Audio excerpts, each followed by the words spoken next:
DAG ഓഫീസിൽ ചോദിച്ചാൽ പറയും IG ഓഫീസിലെ ഫയൽ എന്ന് പറയും. IG ഓഫീസിൽ ചോദിച്ചാൽ പറയും DGPയുടെ DAG ഓഫീസിലെ ഫയൽ എന്ന് പറയും. എവിടെയാണ് ഫയലെന്ന് ഈ കഴിഞ്ഞ എന്താ പറയുക ഒരു 8 മാസമായിട്ട് നമുക്ക് ചോദിച്ചാൽ ഒരു ഉത്തരമില്ല. LDF സർക്കാരിൽ നിന്ന് കിട്ടാതെ ഒരു പിന്തുണ UDF സർക്കാരിൽ നിന്ന് കിട്ടും തന്നെയാണ് ഞങ്ങളുടെ വിശ്വാസം. അതങ്ങനെ തന്നെ സംഭവിക്കും. മുഖ്യമന്ത്രിയെയും കണ്ടു, ആഭ്യന്തരമന്ത്രിയെയും കണ്ടു. വളരെ പോസിറ്റീവായ തീരുമാനങ്ങളാണ് പറഞ്ഞത്.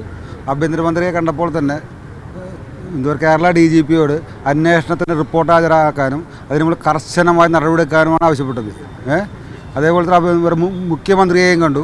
മുഖ്യമന്ത്രിയും ഇതിൻ്റെ മുകളിൽ ശക്തമായ നടപടി ഉണ്ടാകുമെന്ന് ഞങ്ങൾക്ക് ഉറപ്പ് തന്നു. 3-3.5 കൊല്ലത്തെ വലിയൊരു നിയമ പോരാട്ടത്തിൻ്റെ വിജയപ്രതീക്ഷയിൽ വിജയത്തിൻ്റെ തുടക്കമായി തുടരുകയാണ്. 3.5 കൊല്ലത്തോളം LDF സർക്കാർ ഇത് കുഴിച്ചു മൂടിയ ഈ വിഷയം ഇത്രയും രീതിയിലേക്ക് ഒരു നടപടിയിലേക്കും ഇപ്പോൾ ബന്ധു ചേരുകയാണ്.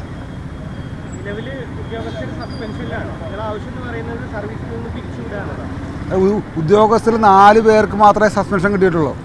അതിലൊരാൾ ഡിപ്പാർട്ട്മെൻറ്റ് മാറി എന്ന് പറഞ്ഞ് ആ സസ്പെൻഷൻ നടന്നിട്ടില്ല. അദ്ദേഹത്തെ പ്രതിയാക്കാനുള്ള കേസ് ഈ മാസം തന്നെ കുന്നംകുളത്തിൽ അവസാനത്തെ ട്രയലിൽ നടക്കുകയാണ്. അപ്പോൾ 5 പേരെയും സർവീസിൽ നിന്ന് പിരിച്ചുവിടണമെന്നാണ് ഞങ്ങളുടെ ആവശ്യം.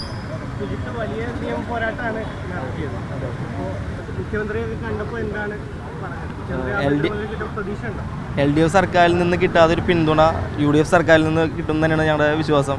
അതങ്ങനെ തന്നെ സംഭവിക്കും. അതിപ്പോൾ പറയച്ചേട്ടൻ പറഞ്ഞതുപോലെ തന്നെ DGPക്ക് ഒരാഴ്ചക്കകം റിപ്പോർട്ട് കൈമാറാൻ പറഞ്ഞിട്ടുണ്ട്. പിന്നെ സർക്കാർ നേരിട്ടിട്ട് നടപടി സ്വീകരിക്കുന്നതാണ് പറഞ്ഞിട്ടുള്ളത്. എന്ത് തന്നെയായാലും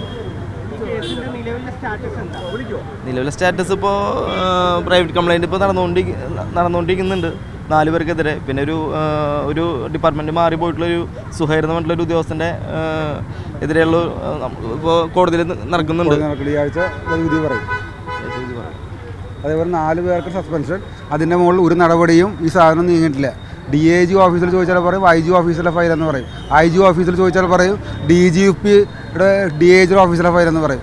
എവിടെയാണ് ഫയലെന്ന് ഈ കഴിഞ്ഞ എന്താ പറയുക ഒരു 8 മാസമായിട്ട് നമുക്ക് ചോദിച്ചാൽ ഒരു ഉത്തരമില്ല.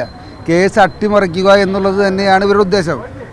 ആ ഉദ്ദേശത്തെ മറികടന്നുകൊണ്ടാണ് UDF സർക്കാർ മുഖ്യമന്ത്രിയും ആഭ്യന്തരമന്ത്രിയും ശക്തമായ പിന്തുണ ഞങ്ങൾക്ക് തന്ന് ഇതിന് മുകളിൽ ഉടൻ നടപടി ഉണ്ടാകുമെന്ന് തന്നെയാണ് ഉറപ്പ് വന്നിട്ടുള്ളത്. അല്ല, നമ്മുടെ ആവശ്യം ഇവർ സർവീസിൽ നിന്ന് റിമൂവ് ചെയ്യണം. കേരള മനസാക്ഷിയെ എന്താ പറയുക ഞെട്ടിച്ച ഒരു കസ്റ്റഡി മർദ്ദനമാണ്.